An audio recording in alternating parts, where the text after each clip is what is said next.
नमस्कार, मैं हूं मिलिंद खांडेकर और आप देख रहे हैं हिसाब किताब। इस हफ्ते भी हम हिसाब किताब करेंगे सोने का।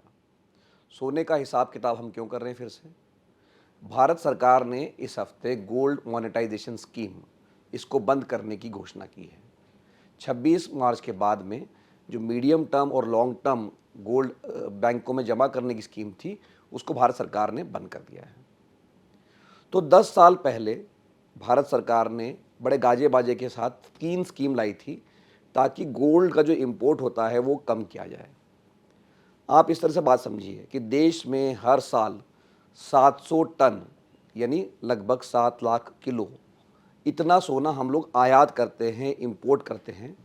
और अगर आप इसको विदेशी मुद्रा के तरह से समझेंगे तो 3.5 लाख करोड़ रुपए की विदेशी मुद्रा हम सिर्फ सोना खरीदने में लगा देते हैं। तो सरकार ने 10 साल पहले ये सोचा था कि हम ये इंपोर्ट कम करेंगे, इसके लिए 3 स्कीम लाई गई थी। लेकिन जैसे मैंने कहा कि एक स्कीम जो गोल्ड मोनेटाइजेशन स्कीम थी वो तो बंद कर दी गई है। दूसरी स्कीम जो सॉवरेन गोल्ड बॉन्ड था वो भी लगभग बंद ही है, क्योंकि इस पूरे वित्त वर्ष में सरकार ने एक भी नया बॉन्ड जारी नहीं किया है। और तीसरी स्कीम थी वो थी गोल्ड कॉइन, मतलब सरकार सोने के सिक्के जारी करती थी, वो भी लगभग बंद ही पड़ी है। तो एक तरह से भारत सरकार अपने ही देश की जनता की जो सोना खरीदने की लत है वो छुड़वा न पाई। सरकार ने भी एक तरह से हार मान ली है और ये स्कीम बंद कर ली है। तो पहले तो समझ लीजिए कि ये गोल्ड मोनेटाइजेशन स्कीम थी क्या।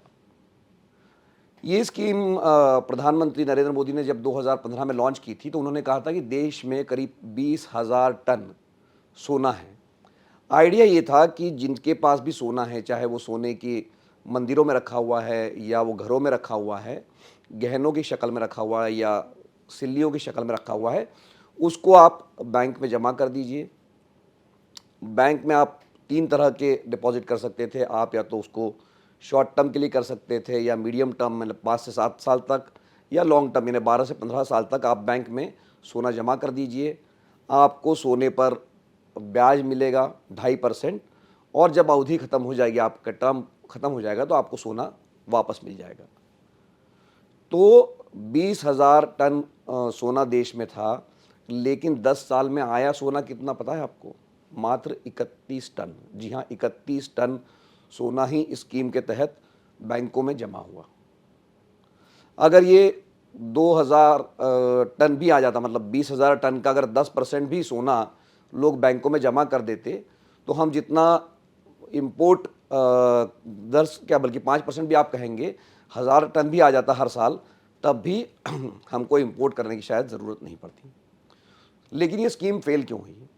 ये स्कीम फेल होने का एक कारण ये है कि एक तो भारतीयों में जो लगाव है असली सोने का, या जो उसको हम फिजिकल गोल्ड कहते हैं, वो तो एक कारण रहा है कि लोगों के हाथ में या जेब में या घरों में या बैंक लॉकर में जो सोना है वो कहीं जमा नहीं करना पाते हैं।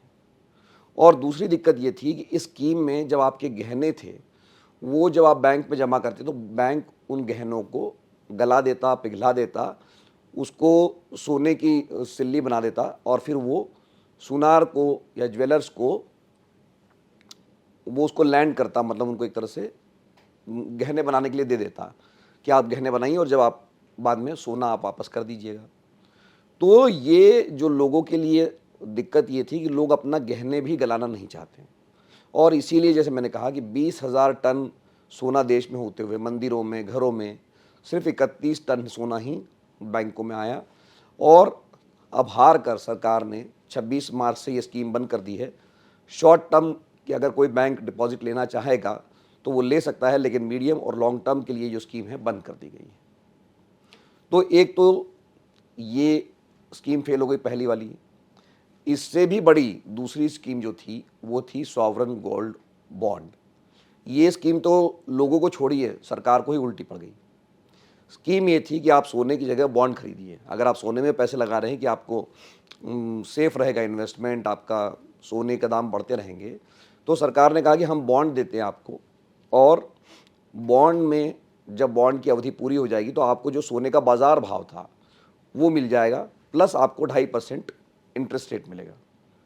अब ये दांव कैसे उल्टा पड़ा? 2015 में जब ये बॉन्ड लॉन्च हुआ था, तब सोने का दाम था 2,500 रुपया प्रति ग्राम, यानी करीब 25,000 रुपया प्रति 10 ग्राम प्रति तोला, और अब ये हो गया 90,000। तो 3 गुना सोने के दाम बढ़ गए। सरकार ने जब ये बॉन्ड स्कीम बनाई थी तो उसने सोचा ही नहीं था कि दाम इतने बढ़ जाएंगे।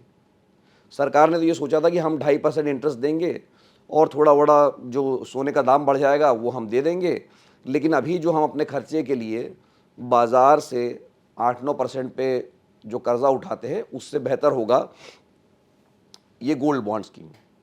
और लोगों ने भी जो कागज़ का सोना है वो खूब खरीदा। 147 टन जो है, अगर आप उसको सोने की तुलना करेंगे तो इतना गोल्ड बॉन्ड खरीदा गया।